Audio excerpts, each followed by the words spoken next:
शेतकऱ्यांसाठी नवा दिलासा, सातबारा उतारात बदल.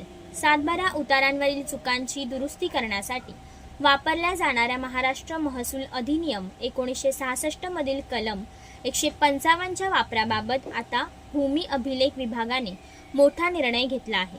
यापुढे या कलमांतर्गत कोणतीही फेरफार नोंद फक्त ऑनलाईन पद्धतीने स्वीकारली जाईल. कुठल्याही स्वरूपात ऑफलाईन फेरफार करण्यास सक्त मनाई आहे.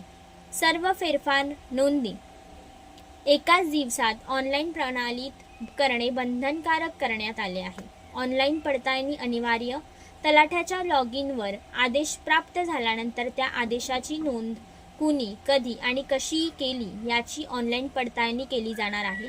या नव्या प्रणालीमुळे सातबारा उतारांवरील फेरफार प्रक्रियेमधील अनियमितता, भ्रष्टाचार आणि अनधिकृत हस्तक्षेपावर आळा बसेल अशी अपेक्षा व्यक्त केली जात आहे.